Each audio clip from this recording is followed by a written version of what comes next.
Salve, salve nação rubro-negra! Está no ar a segunda edição do Mister Mengão, o seu telejornal com as notícias do mais querido do Brasil.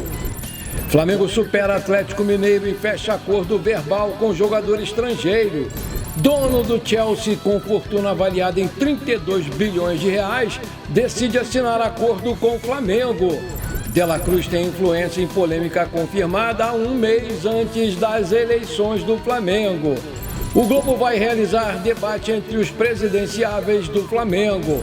Essas e outras você confere agora. Fica comigo até o final, porque aqui tem muito mais Flamengo pra você. Olá, meus amigos e minhas amigas, muito boa tarde. O Flamengo está em busca do seu primeiro título importante nessa temporada, já que conquistou apenas o Campeonato Carioca e nem premiação teve. Entendendo a necessidade de manter uma equipe forte, mesmo diante da vantagem construída pelo primeiro jogo aqui no Maracanã contra o Atlético Mineiro, o Felipe Luiz ele vem realizando alguns testes nos treinamentos dessa semana. Na vitória contra o Cruzeiro, que o time foi praticamente todo reserva, o Felipe Luiz acabou ficando surpreso com a atuação de alguns jogadores, atualmente visto como reservas na equipe. E pelo que foi apresentado em campo, eles devem ganhar mais chances entre os titulares para essa decisão. Como é o caso do Bruno Henrique, que fez uma atuação importante em campo, ajudando tanto na construção de jogadas como na recomposição da equipe defensivamente, o que agradou demais o Felipe Luiz. Dessa forma, a comissão técnica do Flamengo deve optar pela entrada do Bruno Henrique no lugar do Michael. Apesar de saber da importância do baixinho, ele entende que precisa iniciar com os melhores no momento em campo. Isso não impede que o Michael entre no decorrer da partida, por causa da sua velocidade e do seu poder de decisão, principalmente no X1. O Bruno Henrique ganhou a vaga pelo último jogo que fez e pelo que vem apresentando nos treinos com o Felipe Luiz. Aí eu te pergunto, quem você prefere, Bruno Henrique ou Michael? Coloca aí que eu quero saber. A vitória do Flamengo por 1-0 contra o Cruzeiro foi marcada por mais um erro de arbitragem. O cenário tem se repetido ao longo dos jogos com decisões polêmicas e sempre desfavorecendo o Flamengo. Não por acaso, dados da Data Futebol apontam que o Mengão foi o time mais prejudicado com decisões do VAR nesse Brasileirão. Ao todo, o Flamengo teve 10 decisões desfavoráveis em consultas do VAR no Brasileirão desse ano. O único que tem o mesmo número é o Corinthians. Em seguida aparece Internacional com 9, Atlético Mineiro com 9, Cuiabá com 8. Por outro lado, o Fluminense, que teve 3, foi o clube com menos intervenções negativas do VAR.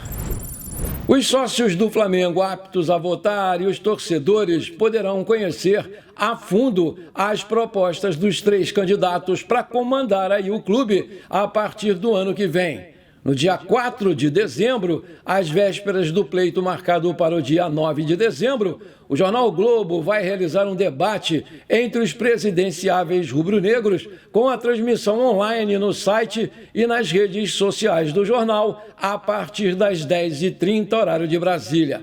Confirmaram participação o candidato da situação Rodrigo Dunche de Abrantes, chapa Uniflá, e os opositores Luiz Eduardo Batista BAP, Raça, Amor e Paixão, e Maurício Gomes de Matos, Mengão Maior. O debate, com duração de 1h30, terá a mediação do editor-chefe de esportes do Globo, Thales Machado, e participação dos colunistas Diogo Dantas e Martim Fernandes. O programa vai ser dividido em 4 blocos. No primeiro, o mediador vai fazer questionamentos a cada um dos candidatos e haverá perguntas entre eles. No segundo e no quarto, será a vez dos colunistas do Globo apresentarem questões para os presidenciáveis. No terceiro, os candidatos mais uma vez vão perguntar entre si, com direito à réplica e tréplica. Depois, vão ter 2 minutos para fazer as considerações finais.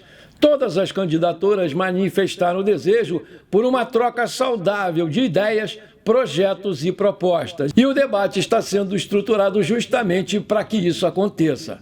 Entre os seus desafios, o vencedor vai ter que manter o Flamengo competitivo em meio às transformações no futebol brasileiro e tocar o projeto de construção do novo estádio, após a compra do terreno do gasômetro. Vai precisar administrar ainda os esportes olímpicos, o futebol feminino e o clube social.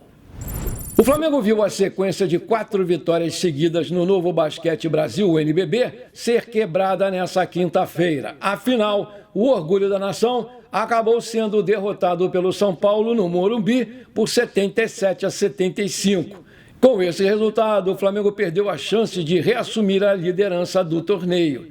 O Flamengo iniciou a rodada na primeira posição do NBB. Porém, com a derrota para o São Paulo, combinada com a vitória do Minas sobre o Fortaleza, a equipe de Belo Horizonte assumiu a ponta da competição.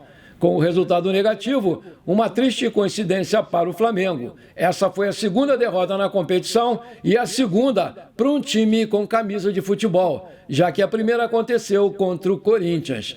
O Flamengo volta à quadra na próxima segunda-feira, dia 11 de novembro, para encarar o União Corinthians. E desse modo, a bola laranja sobe a partir das 20 horas, horário de Brasília, aqui no Rio de Janeiro, no Maracanãzinho. A transmissão do jogo vai ser feita pela Flá TV, no YouTube e no NBB Basket Pass. De acordo com o jornalista Rodrigo Matos, do portal UOL, o próximo presidente do Flamengo vai assumir uma situação mais delicada no comando do Mengão. Enquanto a comissão técnica trabalha com o elenco, algumas situações complicadas foram confirmadas por esse jornalista. Acontece que a dívida do Flamengo líquida aumentou em 395 milhões em 2024, chegando a 562 milhões de reais. Vale lembrar que há cerca de 11 meses esse valor era de 167 milhões de reais, justamente depois da diretoria ter reduzido em quase 90% a sua dívida histórica, tendo inclusive recebido muitos elogios e sendo exaltada como um exemplo de gestão. No entanto, esse aumento aconteceu por conta da compra de reforços, da compra do terreno para a construção do estádio, que foi de 147 milhões de reais aproximadamente à vista, e do baixo valor arrecadado com a venda dos jogadores.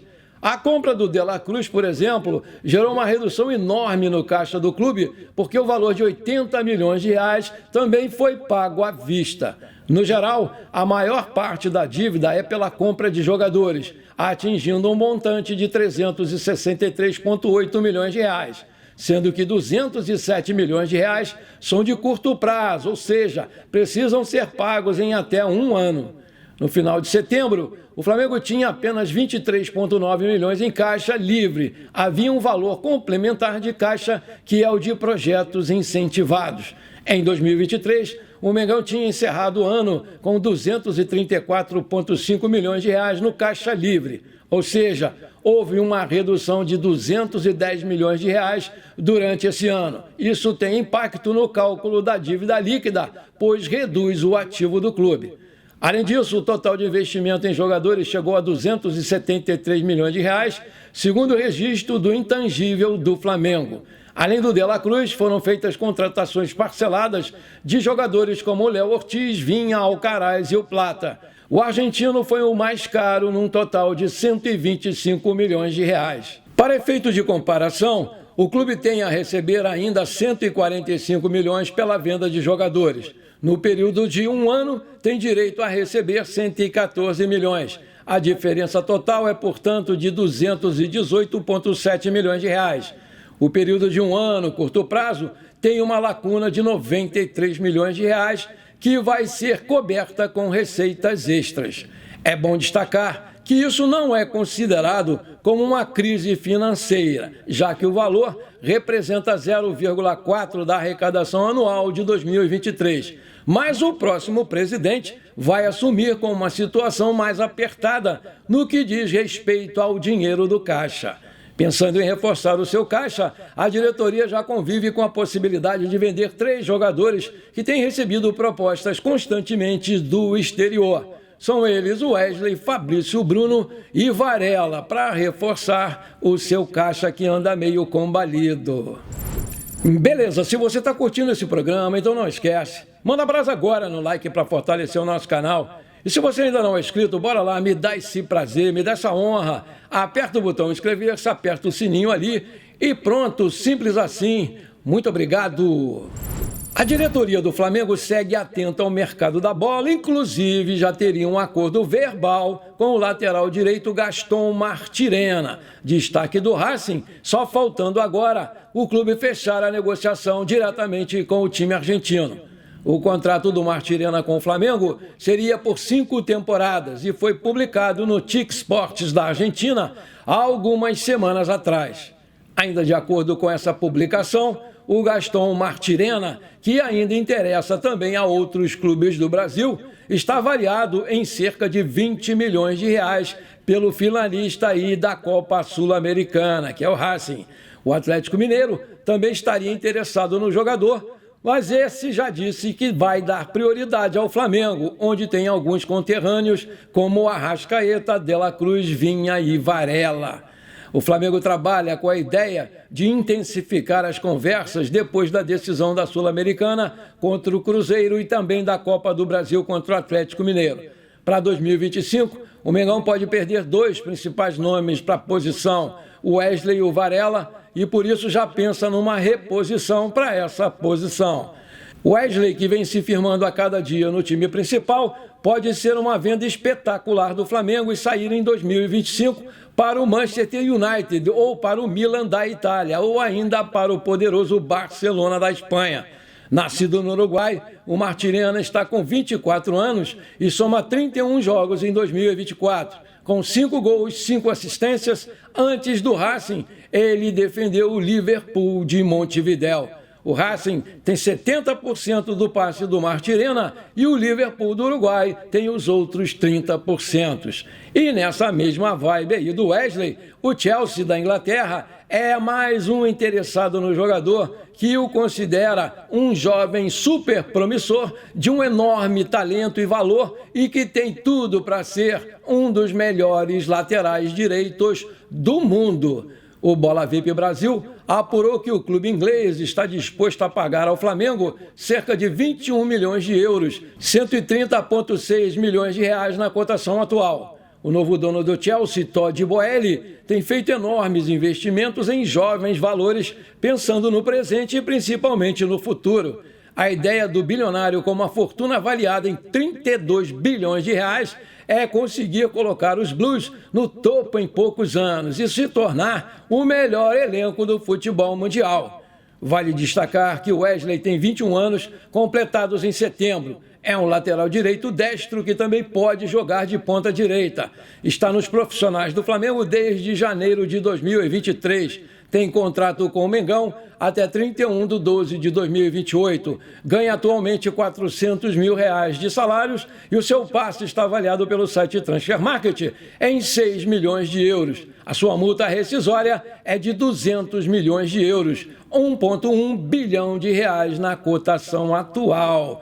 Aí eu te pergunto, você acha que o Flamengo deve vender o Wesley para fortalecer o seu caixa? Coloca aí! Bom, por enquanto foi isso. Eu espero que você tenha gostado do nosso programa. Muito obrigado por você ter ficado comigo até aqui. Um forte abraço. Não esquece de compartilhar com seus amigos e parentes flamenguistas esse nosso programa, para a gente crescer o nosso canal. Eu conto muito com você. Bora lá ser feliz. Pra cima deles, Mengão!